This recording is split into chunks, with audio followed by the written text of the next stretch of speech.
Now we've got the U.S. Senator from Minnesota, Amy Klobuchar. Thanks for coming back on.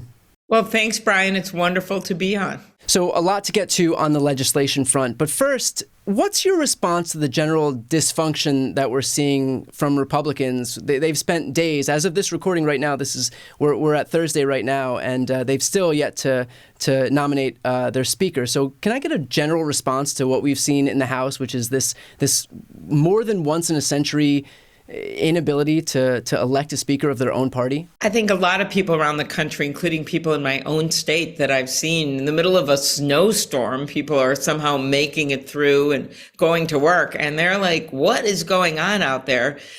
We have a lot to do this year. Of course, there's the obvious issue of the debt ceiling, but there's workforce issues. There are public safety, all kinds of things we got to work on.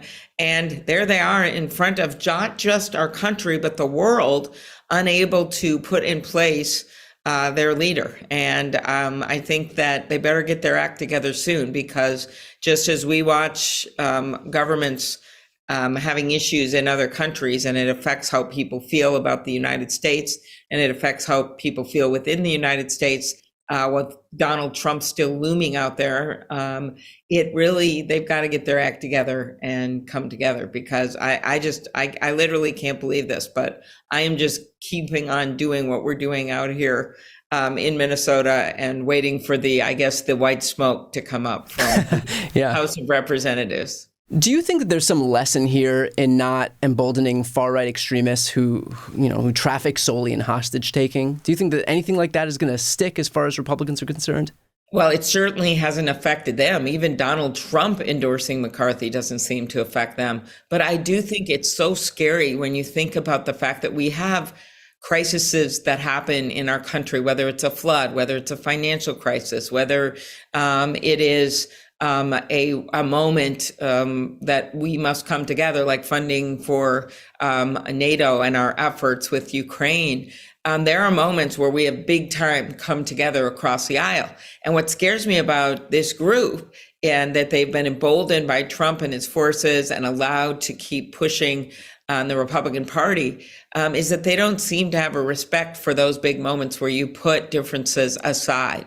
As Nancy Pelosi said, what would happen if these guys were in charge on January 6th? Let's switch gears out now to something a little more productive, and that was that there was some really big legislation tucked away in the omnibus package, and one of those pieces was legislation to overhaul the Electoral Count Act. That was the only voting legislation that we've been able to get in this past Congress.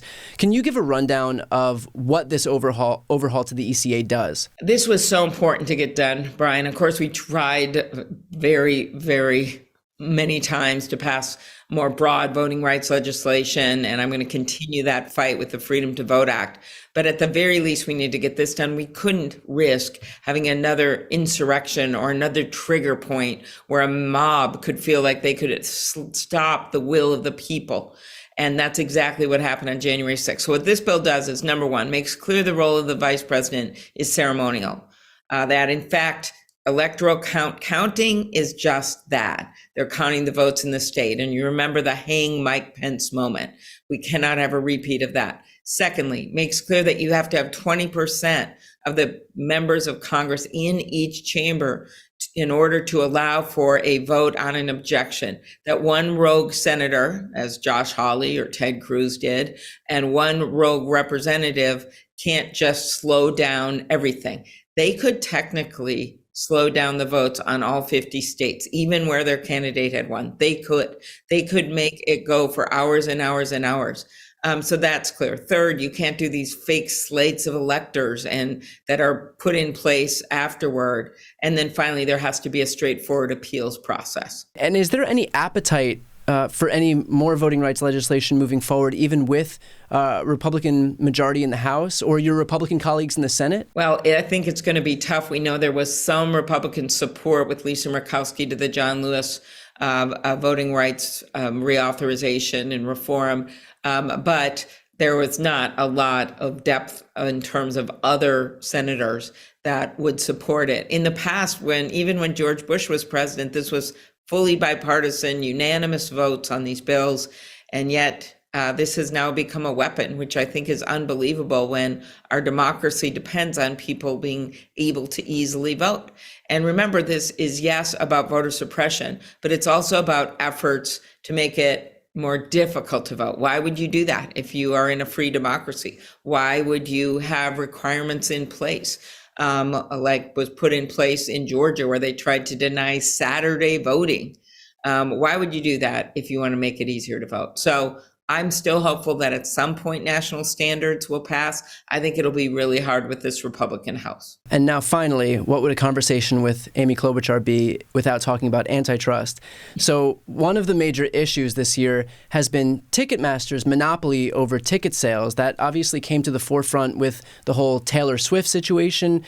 Is anything being done to address this issue? I mean, this is something that touches everybody. Everybody at some point wants to go to a concert, right? But if there's only one company that services all of this, and if it's impossible to get any tickets other than just getting them on resale for 10, 20, 30, 40, 50 times the price or more, then it's not really serving the American people in the way that it's supposed to. Well, that's exactly right. And in fact, Ticketmaster, Live Nation, 70% of the market share for the ticketing of large events.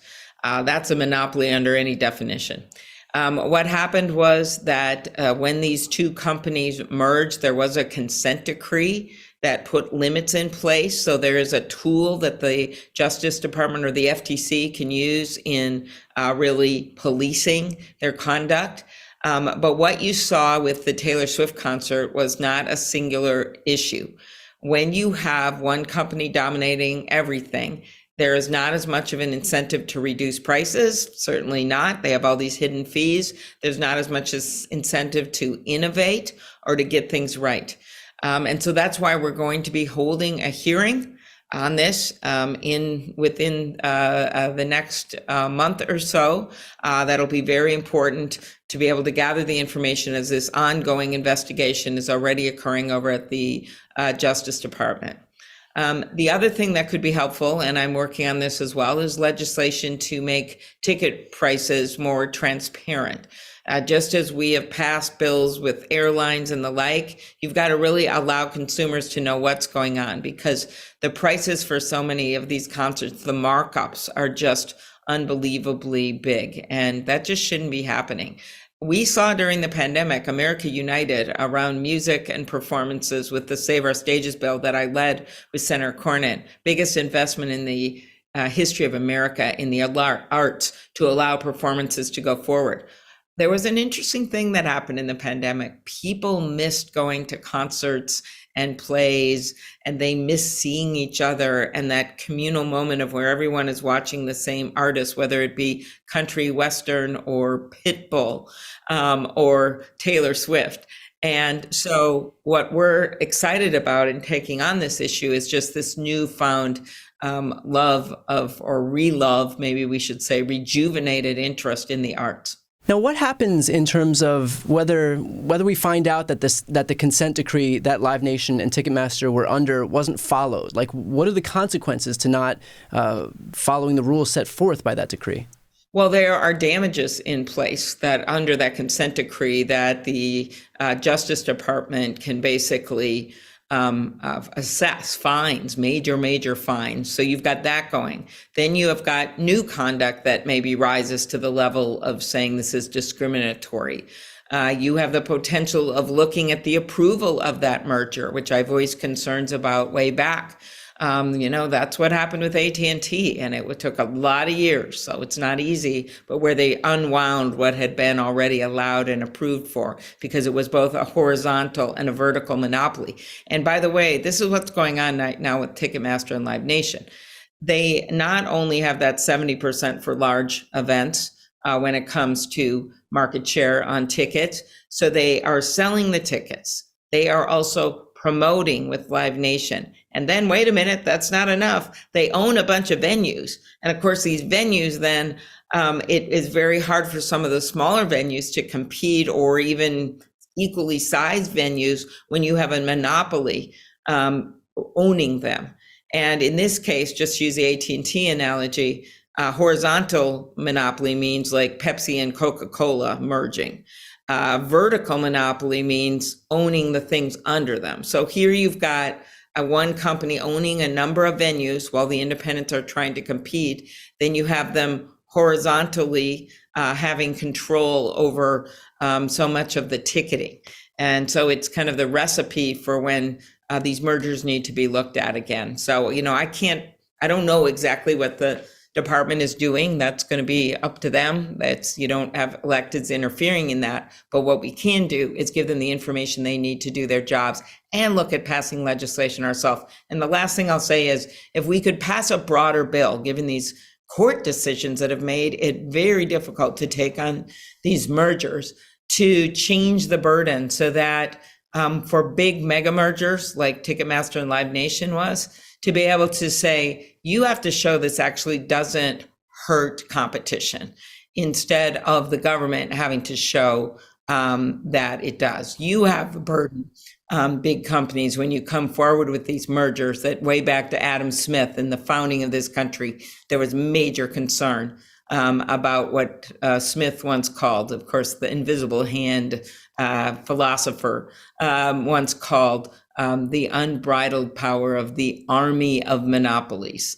So this has been around for a while. It used to be rail and all kinds of steel trust and things like that. And now you're dealing with tech monopolies, as well as Ticketmaster and many other new ones on the block. Well, I hope that we can see some actual enforcement, because otherwise, if there's just fines or something like that, then this mega monopoly will just look at this as the cost of doing business, and they just incur those fines. But it's a small price to pay for the fact that they still completely own the market. Thanks, Brian, for bringing that up. Yes, by fines, I mean not just slap on the wrist, right? Like, you want to have big fines, but beyond that, you want to have some kind of enforcement and rules of the game going forward, or you're going to just start seeing more and more of these independent venues not being able to compete, consumers having a mess when they try to get tickets, and prices going up. And so if Taylor Swift fans are the things that bring this to the public eye, it is fine by me. Yeah, we'll take it. Yeah. Okay. And one other thing I want to say, when I was going back to your election question, there's still maybe work that can be done on protecting election officials, as well as continuing on the state levels, not only to bring cases, but also to fund efforts and to look at new state laws to protect. Because if it's going to get blocked because of the Republican House, and I will be, of course, reintroducing the bill, as will my colleagues, and we're going to be pushing. You never know when things change in Washington. No one thought the Affordable Care Act could pass for years. No one thought we'd get the infrastructure bill. Eventually you do, so you never give up. But at the same time, as we're dealing with what I would predict would be obstructionism on election bills, we can push these things on the state basis. Okay, let's finish off with this. In terms of mergers moving forward, because we've seen such an explosion of anti-competitive behavior by these corporations, and that's what's at the heart of all of this, is there any legislation making its way through the pike that would strengthen our antitrust oversight more from what we have now? Because, I mean, it's one thing to try to go back and fix a lot of what is very clearly broken, but, these mergers and acquisitions are going to continue to move forward, and it doesn't seem like further down the pike, where these are actually happening and being approved, that anything's changing. It's just kind of trying to fix a lot of the issues that have already happened. Well, you have to do both. And you correctly identify the issue here is that there have been there's been a change in antitrust law, right? And some of these ultra-conservative judges have adopted rulings and philosophies that have led to really narrow interpretations, and it's difficult to prove up a case. So all through history, when that kind of thing would happen, the laws would be adapted to change with the changing tides of our economy. And part of that is tech, right? We don't have any rules of the road. My bill was the first one that passed through a committee in the Senate. And we've recently had some success on merger fees to get the agencies more funding. That's what we got done at the end of the year, a bill that I led with Senator Grassley. But if you really want to make some changes to change where the status quo going forward, to me, you need to change the burden, as I pointed out, on who has to prove things up. So you make it easier to overcome some of the obstacles put in place by these really narrowing Supreme Court cases that have been coming through now for years, making it nearly impossible to go after some of these mergers. And so that is what I would do. And you could use the same standard for discriminatory conduct. So it is relevant to the Ticketmaster issue, because you could say, hey, this is discriminatory, and you guys, the burden's on you to prove that you're actually not hurting competition by your conduct. And this should be something, by the way, that should be bipartisan, considering, it is, actually. Republicans spend so much time assailing the Democrats as socialists and communists. Well, if you're capitalist, this is the heart, this is the backbone of capitalism, is to make sure that we have a healthy, competitive, So it is actually, Teddy Roosevelt was a Republican president who rode this antitrust issue right to the White House on his horse. It's Senator Sherman of the Sherman Act. Was a Republican, and these bills, most of the bills I brought up, not everyone, but nearly all these antitrust bills are bipartisan. And this idea of having an even playing field for our news organizations when they are folding daily, so that they can better negotiate for prices, child privacy laws, those are bipartisan. The work that Senator Blumenthal and Blackburn have done with me on the App Store bill, because you shouldn't be charging outrageous rates that Apple and Google charge. And then finally, this idea that you shouldn't be self-preferencing your products. That's exactly what is going on right now, where Amazon and Google and others are putting their products at the top of their search engines or their platforms, and it's making it harder and harder for small businesses. Why the National Federation of Independent Businesses, not exactly as you point out, a radical organization, has endorsed my bill. And we've had over $200 million spent against us. That's a minimal amount. Over thousands, 2,700 lawyers and lobbyists. I have 2 lawyers. I know the odds are easy, but my time will come. We will get this done, because you are already seeing action in places as far-flung as Australia to Europe right now. Big changes going on there. And I think American consumers deserve to have the same protections. Yeah, well, thank you for working on this stuff. This is stuff that impacts regular people. I mean, we spend so much time talking about nebulous bullshit. This is stuff that actually has an effect on our lives. So thank you for working on this. Thank you, Brian, for caring about this. And we did have one success at the end of the year, that the monopolies can't move their suits to other states. And we got that done. That was a Lee Klobuchar bill, and handled by Joe Neguse and Mike and Cicilline Buck in the House. And then we've got the merger fees, which is going to bring over $100 million into the enforcer, so we can hire some lawyers to be able to handle all these cases at the FTC and at the Justice Department. So that was a big game changer too. I did an amendment that got, it was 88 votes to make the change. So we do go into next year with not getting one of these huge bills spun, but setting the stage for 88 votes. Let's see what we can put up next. And who knows, maybe by the time this episode airs, we will actually have a functional House with a speaker, but no promises. So with that said... No promise, but we continue to watch and make some more popcorn tonight. That's right. All right. That's right. Well, we'll leave it there. Senator Klobuchar, thank you so much for taking the time. It's always great speaking to you. See ya.